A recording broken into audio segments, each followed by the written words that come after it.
जिन्न नहीं सुनी हरि कथा काना, अहि भवन नहीं, क्या था, श्रवण रंध्र अहि भवन समाना। उनके कान के छिद्र सांप के बिल के समान है, ध्यान रखिएगा।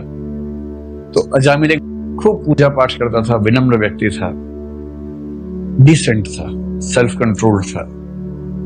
एक बार जा रहा था तो रास्ते में अचानक उसको साइड में देखा कि एक पुरुष और स्त्री प्रेम कर रहे हैं। तो यदि आप सच में मैच्योर है तो आप वहां देखेंगे नहीं, आप चुपचाप निकल जाएंगे। मन में सोचेंगे काश ये जीवन मेरा भी होता, लेकिन फिर भी आप कम से कम बेशर्मी के साथ घूरना शुरू कर दें, ऐसा नहीं करेंगे, है ना। कोई भी सभ्य इंसान ऐसा नहीं करेगा, करना भी नहीं चाहिए। तो इसने भी ऐसा नहीं किया। ये बहुत विनम्र व्यक्ति था, लेकिन जिज्ञासा भी कोई चीज होती है। इसका एक मन कह रहा है कि नहीं ऐसे नहीं देखना चाहिए, दूसरा मन कह रहा है कि ये मौका फिर मिले ना मिले। तो अंत में खुद को रोक नहीं पाया, इसने उनको देखा, छिप के देखा प्रेम करते हुए, और इसको बड़ा अच्छा लगा। इसको पता लगा कि ये लोग यहां मिलते हैं, तो वो रोज छिप के जाने लगा देखने के लिए। विशेष रूप से उस स्त्री के प्रति उसके मन में बड़ा प्रेम का भाव आने लगा। एक दिन वो स्त्री अकेली दिख गई तो उसके पास गया, तो वो उस स्त्री से मिला और उसने परिचय पूछा। परिचय से पता लगा कि वो स्त्री एक वेश्या है, और वो जो व्यक्ति था वो उसका प्रेमी नहीं था, वो तो उसके लिए ग्राहक की तरह था। तो इसको थोड़ा अजीब सा भी लगा, लेकिन इसने इच्छा जताई कि मैं भी तुम्हारे साथ प्रेम में शामिल होना चाहता हूं। तो हो गया। अब उसको तो पैसे देने पड़ते थे, पैसे ज्यादा थे नहीं इसके पास। तो ये उसको खुश करने के लिए, ज्यादा पैसे कमाने के लिए कुछ ऊटपटांग काम करने लगा, चोरी करने लगा, डकैती करने लगा, जितने तरह के अपराध होते सब करने लगा, ताकि पैसा इकट्ठा हो जाए। पैसा कमाता था, उसके पास जाता था। धीरे धीरे प्रेम इतना बढ़ा कि दोनों ने विवाह कर लिया। 9 संतानें हुई। उस जमाने में 9 सामान्य बात है, खास बात है। उस जमाने में तो 2 अंकों में जाता ही था मामला, 9 तो सामान्य बात ही है। लेकिन अजामिल का जो लाइफ स्टाइल था, गुंडागर्दी, डकैती, चोरी, पत्नी से प्रेम, और जो फौज थी उससे प्यार, वो सब करता था। 6 लोग उसके घर जाने से डरते थे। बहुत गुस्सैल, चिड़चिड़ा, जोरावर सिंह जैसा हो गया था नेचर में।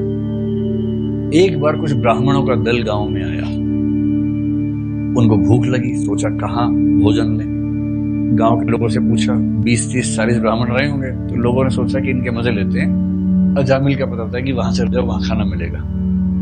और सब मन में खुश होते कि वहां जाएंगे, लात मिलेगी इन लोगों को वहां पर। तो ब्राह्मण लोग चले गए। नॉक किया तो अजामिल की स्त्री घर से बाहर निकली। स्त्री यानी वही स्त्री।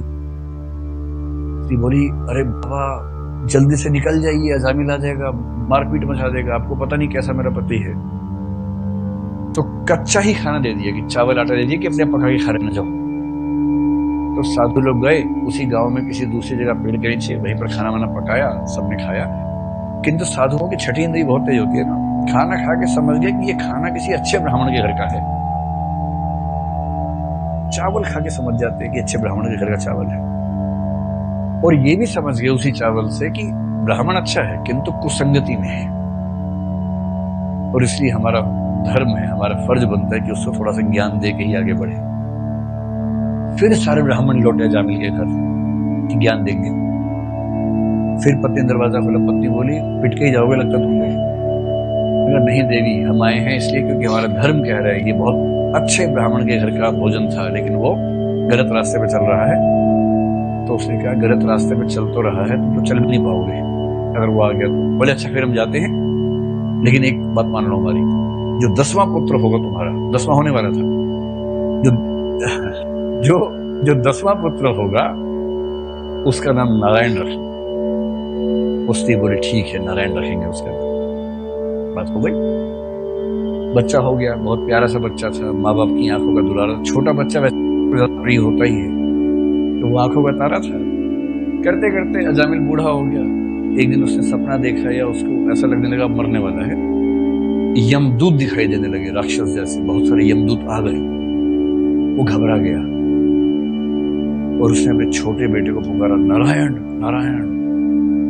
इतना सुनते ही साक्षात विष्णु जी नीचे आ गए। वो भी अपनी सेना लेके आए साथ में। पार्षद कहते हैं, उनके जो साथ में उनको पार्षद कहते हैं, उनको लेके अब उन्होंने कहा हाँ बताइए। ये समझ नहीं पाया कि क्या हो रहा है, इधर से दैत्य आ रहे, उधर से विष्णु जी आ गए सेना लेके। यमदूत बोले हम इनको लेके जाएंगे, इनका हिसाब करना है। विष्णु बोले इतना पीटूंगा तुम लोगों को, मेरा नाम लिया इसने, इसको लेके जाओगे तुम लोग। ठीक ठाक झगड़ा हुआ, यमदूत पिटे, फिर यमदूत यमराज के पास गए। उन्होंने कहा यमराज जी हमें जो मैंडेट मिला था इसको लेके आना है, और वहां गए तो ये सब खेल चल रहा है। फिर यमराज ने यमदूतों से कहा कि देखो मेरी बात हुई है, अगर कोई भी व्यक्ति विष्णु का नाम बोलता हो उसको लेके नहीं आना है, उसकी जीवन प्रत्याशा बढ़ जाएगी नाम लेते ही।